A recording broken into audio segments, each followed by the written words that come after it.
Welcome to Mighty Married Moms. Join us at our kitchen table twice a week as the Mighty Married Moms, Debbie, Linda, Wendy, invite spectacular guests to weigh in on staying sexy, vibrant, and healthy, building marriages with soul-satisfying connection, raising happy, healthy, successful kids. Conversations with Mighty Married Moms will bring you closer to the life you really want. Episode 23. Hi, everyone. Thank you for being with us today on Mighty Married Moms. And we are thrilled to be able to introduce to you today Alfred Poor. He is a full-time speaker and author, a graduate of Harvard. He speaks to audiences about strategies for success in college and career. He has programs for high school students and their parents, college students, and for employers. He's the author of 7 Success Secrets That Every College Student Needs to Know, and I'm getting that for my own 2 college students, which gives young people practical information on how to prepare for the workplace, get a good job after graduation, and make a valuable contribution in their work. Alfred, thank you so much for being with us today. We're happy to have you. Well, thank you so much for the invitation. Very glad to be here. Yeah. Why don't you start by just telling us a little bit about your background, very briefly about and how you ended up doing kind of what you're doing right now. Sure. Well, it's a career that doesn't make any sense if you look at the beginning and look forward, but looking backwards, it makes sense. Middle school science teacher, worked in public schools for a while, doing public relations, among other things, community resource development, on to freelance writer in the computer industry, and now public speaking and basically helping young people make good choices and be better prepared for life after college. If you look for the theme that runs throughout it all, basically I've made my career on explaining complex ideas to people in ways that they can put to practical use. Okay, that's good. That's important stuff. Yeah, very good. Well, why don't we start right in with what is one of the most difficult parts about transitioning from high school to either college or career? Well, it's a difficult time for everybody, parents and children. I have 2 children who now are parents themselves, and so we went through this a long time ago, but it's still pretty vivid. Yes, I'm there now, so this is great. I'm sure that a lot of your listeners are familiar with the breakfast conversation that says, oh, if I don't get good grades in high school, I'll never get into the college I want to go to, and my life will be over. Life will be over, yep. Or if I don't get the major that I want, my life will be over, and so it's a time of drama, high stakes, and part of my message to everybody is take a breath. It turns out a lot of the things that students and their parents stress over turn out to be some of the least important factors. For example, one of the things is, if I don't get into a good college, my life will be over. Well, turns out the Chronicle of Higher Education did a really nice, extensive survey with employers, hiring managers, and talking about career skills and a lot of the things that they were looking for when they're hiring a new employee, especially one straight out of college. And they gave them a list of 8 different factors to rank, things like academic stuff like GPA or the major, and what courses you took.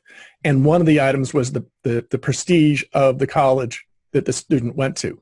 Okay. They also gave them 4 other sort of experiential things like internships, volunteer work, extracurricular activities, work while in college.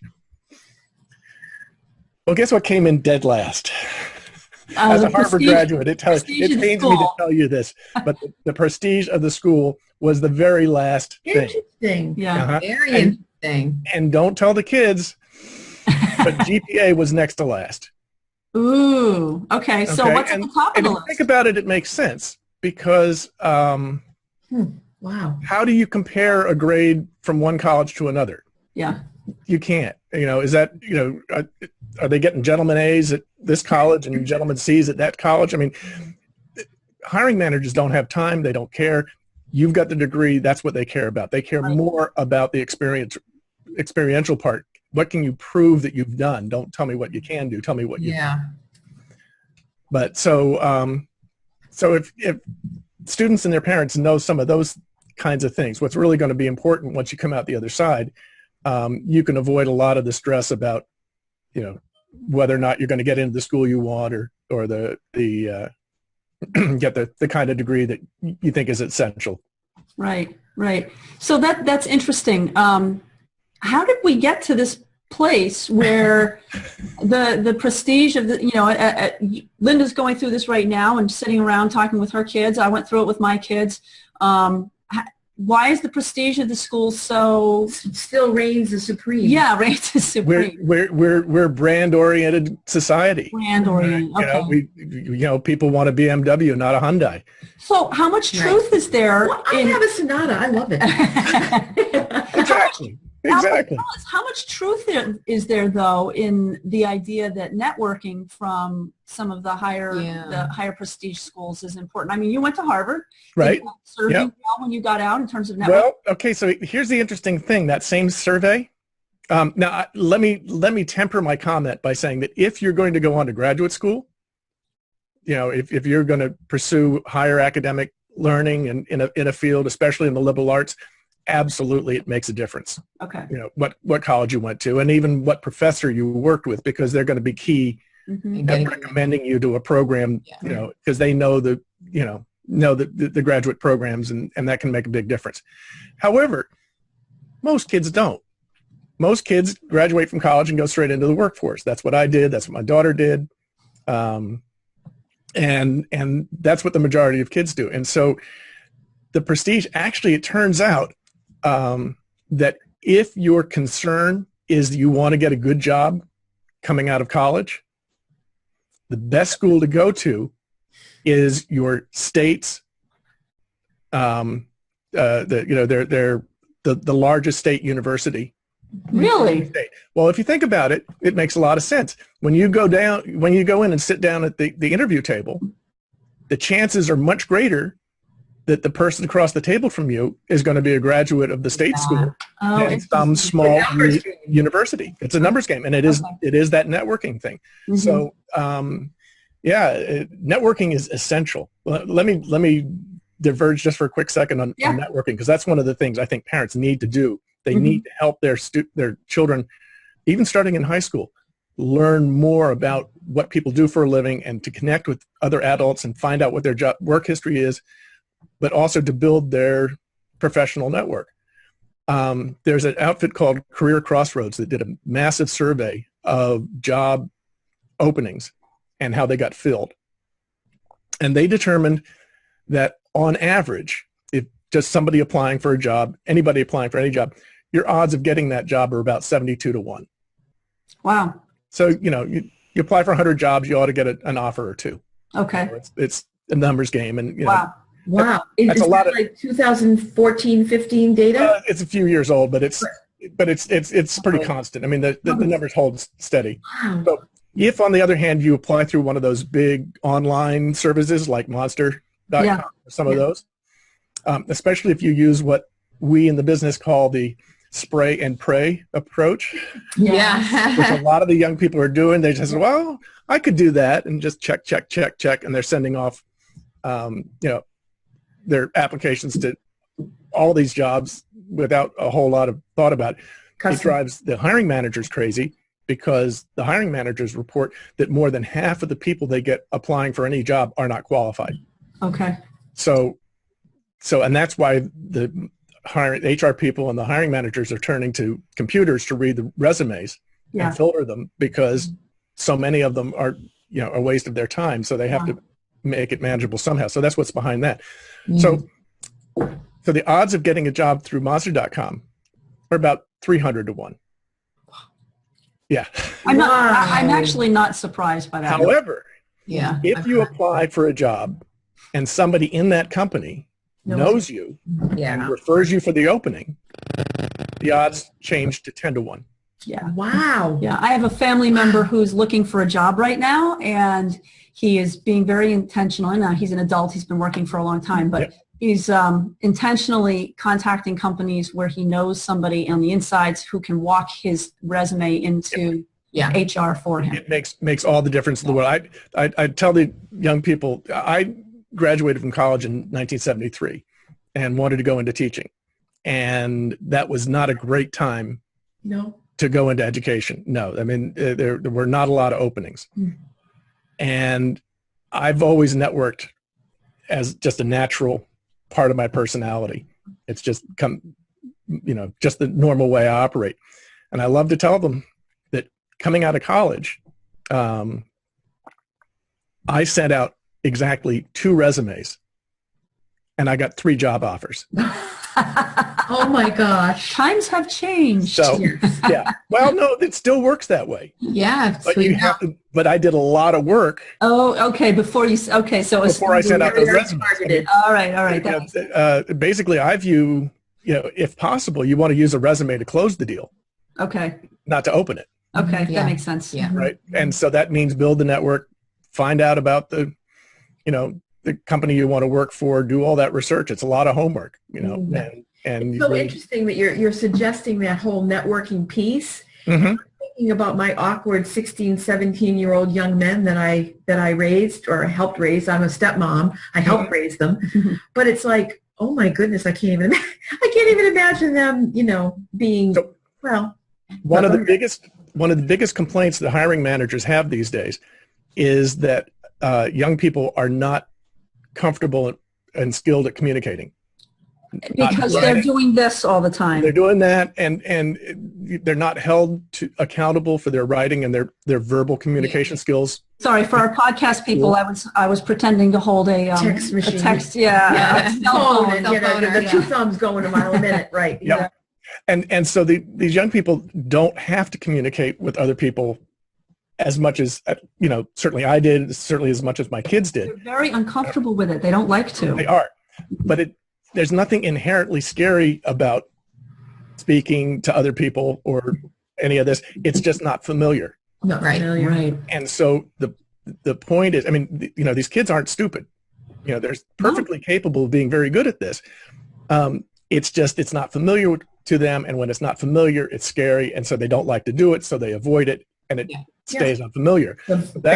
Right. So that's one of the things parents can do is encourage them to talk to other adults, partly to build the network, but also to practice these communication skills so that you can talk about yourself. You can ask people about themselves. You can get into a conversation, find areas of common interest. One of the things I encourage parents to do when they're trying to help their children network like this, there's 3 questions, 3 great questions to ask. Okay. The first one is, what do you do for a living? And it helps them discover that everybody loves to talk about their work. Yep. It's a really simple icebreaker. And people, especially a younger person asking an older person, there's sort of a tendency to want to mentor, Sure.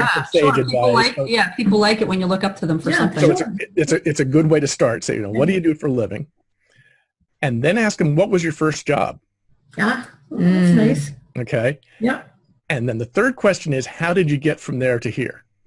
Now, these questions do a lot of really powerful things. Part of it is practicing the communication, like I said. Part of it is finding out what people actually do for a living. Because a lot of young people have very limited vocabulary in terms of what it is people actually do to make a living. They know what their parents. Actually, to this day, if you ask my son, who's now a surgeon, what I do, he still has trouble telling you what I do for a living. But but that's more about me. But the point is that it helps expand their understanding of the working world. But then the most important part is that first question, what did you do for your first job? And a lot of young people today suffer from what I call the Disney syndrome. Yes. They've grown up on Disney movies, and they have the expectation that when they graduate from college or whatever they do, they're going to come out and they're going to have the perfect life. They'll have the perfect spouse, they'll live in the perfect house, they'll drive the perfect car, they'll have the perfect pet, everything's going to be perfect. They need to hear from us that we had mattresses on the floor, that we had bookshelves made out of cinder blocks and pine boards, right? Not everything came from Raymore and Flanagan, let alone IKEA, it's, Right. We didn't start off in the house by ourselves necessarily, so they need to hear what it's like to be entry level and how long it takes to move up from that, because it doesn't happen overnight. Right. And then to hear the story, well, how did you get from there to here? Helps, one, give you better expectations. But the other thing that it does, and this is really important, I think, is it helps them understand that very few careers follow a straight line. Yeah. And so many young people today say, oh, I need to get the right major, so I can have a good career. And this is reinforced by the media. It drives me crazy. The media is always reporting about what huge percentage of college students can't find a job that has anything to do with their major. That's right. Well, for a liberal arts degree, of course it doesn't have anything to do with it. Right. They're not hiring you because you know early American literature. No, they're hiring you because you can think or do some skills, do some research, and exactly, and you know how to problem solve. You can work with other people. All those kinds of things. That's what they're looking for. Right. They don't care about the content. And so by talking to these people, your children will find out that, okay, the guy running who's now vice president in charge of new products in the snack food company had a bio major. Right. No connection. No connection. Right. Right. And so don't stress. So one of the questions that parents ask me all the time is, what's the best major for my kid to have in college? And I also do a lot of work with first generation college parents. They didn't go to college themselves. Yeah. So they really don't have a lot of context. Yeah, what's it all about? And so so my first question is, for what? If it's to make a good living, it's very simple. Get a petrochemical engineering degree. Right. And almost anything in engineering. You start at $90,000 to $100,000. Mm-hmm. Now the problem is there are only about 100 openings a year. Yeah. And so we can't. That's not a solution for everybody. And also, not everybody's got capable chops of doing an engineering degree. Right. No, not happening. So that's sort of my facetious response, because that's what people are thinking about. I want my child to have a happy life. I want them to be successful. And I want them to have a good job, and that's totally reasonable. Mm-hmm. But what I tell them is the most important major for your child to pick is the one that they're going to finish. One that they're passionate about, really. Well, the one that they're going to finish and finish in 4 years. Yeah, if they're going for a bachelor's. Yes. Yeah. Okay? The problem is, in this country, people talk a lot about student debt and what a crisis it is, and maybe another time we could get together and I can tell you why that's a myth and blown totally out of proportion. Oh, I'd love to hear that. We could do a whole show just on that. Okay. But the real crisis is that on average, 40% of the students who enroll as full-time freshmen in colleges, 40% of them do not have a degree after 6 years. Right. Yeah. So after 1.5 times the amount of time it should take, they still don't have the degree. So they've taken on the debt. They've wasted that time. Yep. And they've got nothing. Right. In community at the experience. I'm sorry. They have life experience. They have life experience, but it's extensive life experience. It's not going to give them the $20,000 a year boost that they get once they get the degree. Back, yeah. And so the really important thing in my book is pick the degree that you're going to finish. And it's okay to change. Our daughter started off as a bio major and got run over by organic chemistry, and that happens to a lot of kids. Ended up as an English major, and now runs her own company, her own marketing company down in North Carolina. That's perfect. Yeah. So she's doing very well. Yeah. It's interesting that you're talking about this, because it maybe this is not where you want to go take this conversation, but what I'm hearing is the struggle that I have in my own head. A lot of times I was in higher education administration. I have my own higher education degree, a master's, and I have children that are just finishing college now, is the question, is college a job preparation adventure, or is it a mind expanding, the academy? Is it sitting around philosophizing and expanding the mind and seeing how Western civilization connects with music, connects with art? What is its That's purpose? a good question. So what's happened is we've actually opened up door number 3. Okay. The higher education experience now is neither. What it is now is content driven. Basically it's open the head, pour in the information, you get it back, you get the degree. Regurgitate, right.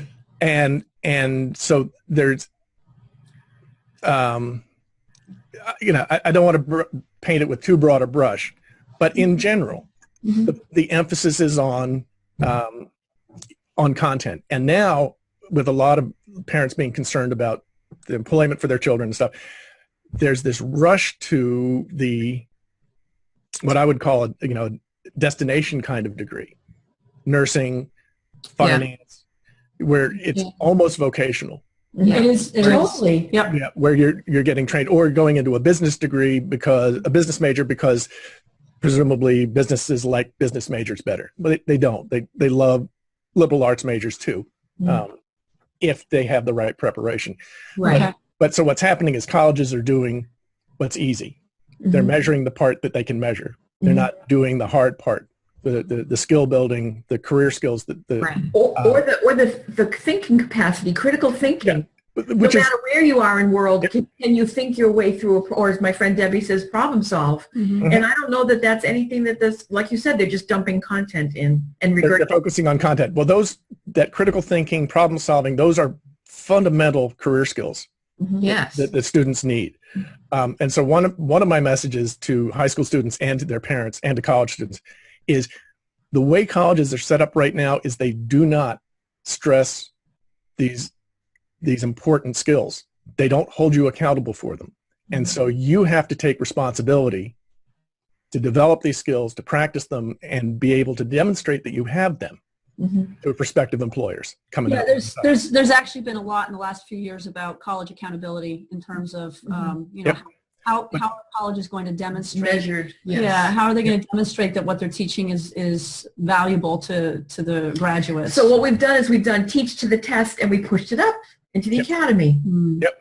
Teach to the test. And so here's the thing. I mean, my personal view on it is I went to a liberal arts college. I double majored in English and music. My first master's degree was in music. My second master's degree was essentially English. It was in library science many years later. That's awful close to vocational. Yeah, it is. It is. But, when I got out, I could look back at that and say I grew up so much in college. And I think that there's a huge a lot of people are so focused on getting that business degree or getting that engineering degree that they forget that those critical years from 18 to 22, that's when young people are growing up. Their prefrontal cortex is still finishing and they're putting all these pieces together. They've got to learn how to analyze. They've got to learn how to synthesize. They've got to learn how to get along with the people they're living with. Exactly. And I think that that's a huge part of college. And yet a lot of those things aren't happening now the way they did 10, 20 years ago. You really think so? Yeah, there's a great book I out have there. 3 kids who are all just recent, 2 in college now, 1 recently graduated, and they all had great experiences. Well, that's good. They are more the exception. Really? It's studies show that our young people are reaching emotional maturity much later. That is true. Yep. 25, 26, where we would expect somebody to be in their, when they turn 20, 21, and it's causing them a great deal of problems. There's a great book if you want to read. Don't tell her. If you want to read some fascinating longitudinal information about this, it's called Generation on a Tightrope by Levine and Dean. You can get it on Amazon. You can get it on your Kindle. But basically, they did qualitative and quantitative studies of college students 20 years ago, 10 years ago, and recently.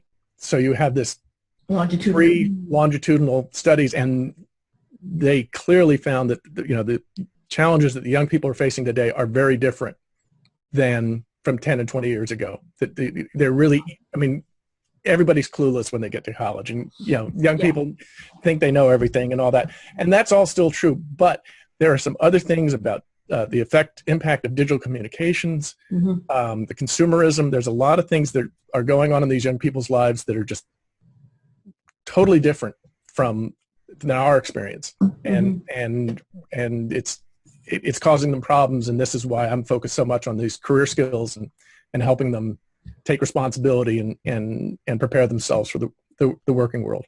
Yeah. Do you think too, I know I've also read that the world is changing so fast, right? So there are new careers being developed just because of social media and all the ways that we're putting ourselves out there and businesses are growing. So you've got young people who maybe have a liberal arts degree or whatever, or an engineering degree, who are now social media experts. Right. Like, they're sort of, so.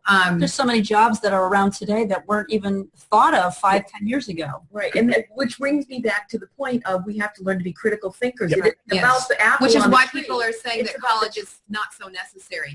They're not teaching you to be a Well, college is necessary. Yeah. There's some scary signs that employers may be getting ready to bypass college.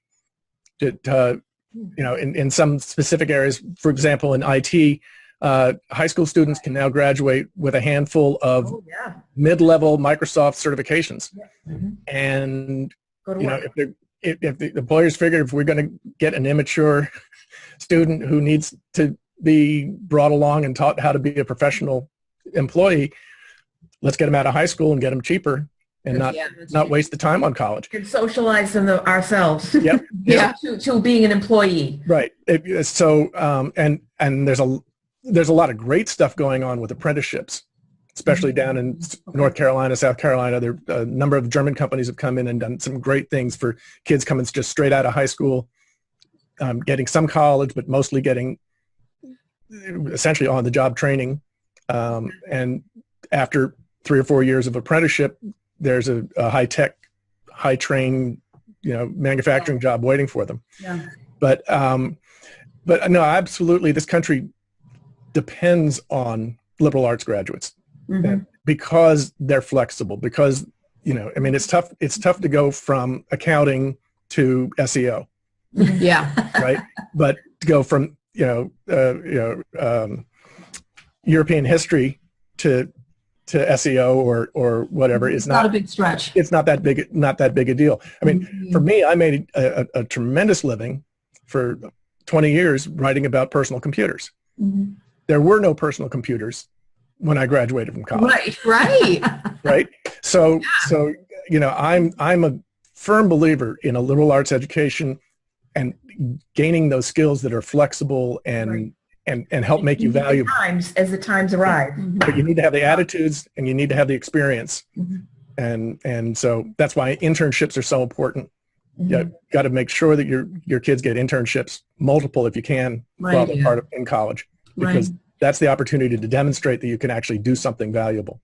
Right. That's great. We are actually out of time, unfortunately. Oh, really? There's more that we could There's more that we could unpack here for sure. Do you have like a 1-minute takeaway that you want to share with everybody in terms of your overall message? Absolutely. So stress less. Okay. A lot of the things that you think are important aren't. Yeah. Both parents and students.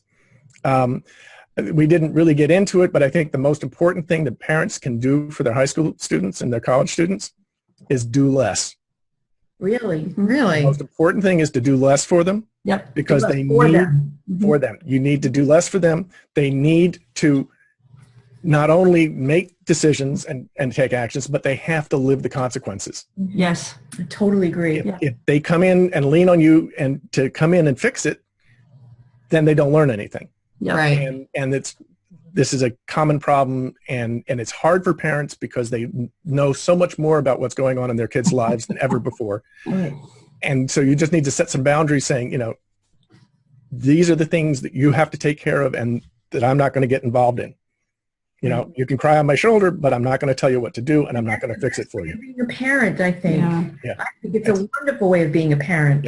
Yeah. And it's harder now to be a parent than ever before, at any other time Right. before, because the digital communications and all that. Yeah. So do less for your kids. Let them scrape their knees. Find out that they don't die. Yep. Right. Yeah. And help encourage them to get life experience, build their networks, and get through college. Don't worry about making the optimal choice. Just make a good choice and get it done.